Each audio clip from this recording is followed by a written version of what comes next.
Merci madame la présidente, messieurs les ministres, madame et messieurs les rapporteurs, mes chers collègues, je regrette évidemment l'absence de monsieur le ministre de la Santé, qui n'est pas là pour entendre les groupes politiques alors que nous étudions le PLFSS. Nous lui enverrons notre copie. Il n'était d'ailleurs pas là la fois passée à la commission il s'est absenté très tôt lorsque nous avons étudié le PLFSS également, et je ne peux que le regretter. Ma collègue Laurence Cohen a présenté en début de séance une motion tendant à la question préalable. Nous pensons, monsieur le ministre, que le budget de la loi de financement de la sécurité sociale pour 2021 que vous êtes venu nous présenter, que vous avez qualifié de très beau texte, ambitieux, n'est en réalité absolument pas à la hauteur pour faire face à la crise que nous subissons tous. Même si, évidemment, nous soutenons le congé paternité, les maisons de naissance, ce n'est pas suffisant.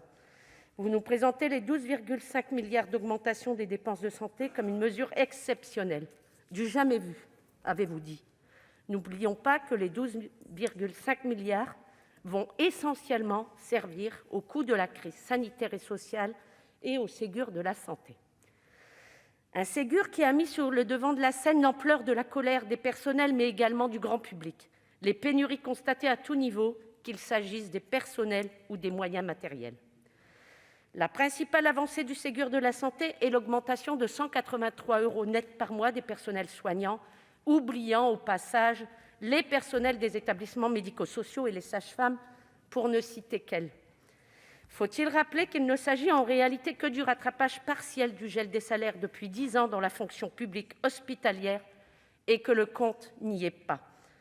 Ce que vous reprochent les soignants, qu'il s'agisse des syndicats ou des collectifs, notamment du collectif Santé en danger, c'est de n'avoir écouté personne.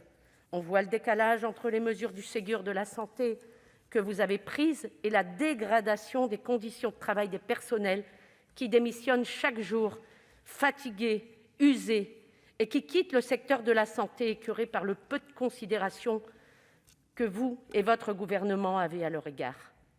Alors que les hôpitaux et les EHPAD doivent faire face à la seconde vague de Covid-19, le personnel manque partout. Vous auriez dû anticiper. Dès le mois de mars, il aurait fallu mettre en œuvre un plan d'embauche et de formation. Nous connaissions l'éventualité de la deuxième vague. Dans les Hauts-de-France, ma région, où le premier patient a été héliporté en Allemagne hier et 2 aujourd'hui, pourquoi en sommes-nous arrivés là ? Du fait d'une gestion calamiteuse qui génère des souffrances. Quelle souffrance supplémentaire pour les familles inquiètes et quel désaveu terrible pour les personnels qui alertent depuis des années contre les réductions des moyens. Les politiques d'austérité menées depuis 20 ans sont responsables de cette situation à laquelle vous avez participé.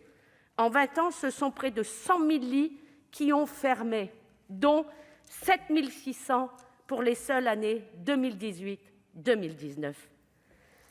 D'un côté, vous annoncez l'investissement de 19 milliards d'euros dans l'hôpital, avec 6 milliards prévus dans le plan de relance et 13 milliards de reprise de la dette des hôpitaux. Je rappelle que cette dette des hôpitaux est en réalité une dette immobilière à la charge de l'État et non de la sécurité sociale. En faisant supporter à la sécurité sociale ce qui devrait être du ressort de l'État, vous creusez encore plus le déficit de celle-ci. Sans proposer de ressources pérennes, vous tuez notre système de solidarité à petit feu. Si l'on regarde le budget de la santé à périmètre constant, sans les mesures du Covid-19 et du Ségur de la santé, l'augmentation du budget, finalement, n'est que 2,7, alors même que la Cour des comptes estime que l'évolution naturelle des dépenses est de 4,4. La différence, c'est l'austérité. Vous refusez de changer de logiciel. Pour le Gouvernement et la majorité du Sénat, le budget 2021 est purement conjoncturel. Dès que la pandémie de la Covid-19 sera finie, la logique de réduction des dépenses devra reprendre.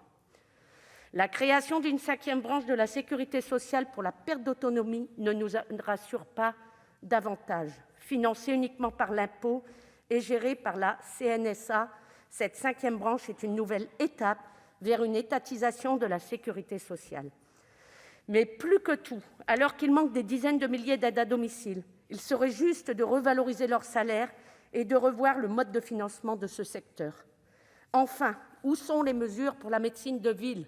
Nos médecins généralistes et spécialistes sont déjà très peu nombreux et mal répartis selon les territoires. Mais cette crise a fait la démonstration que l'hôpital seul est dépourvu.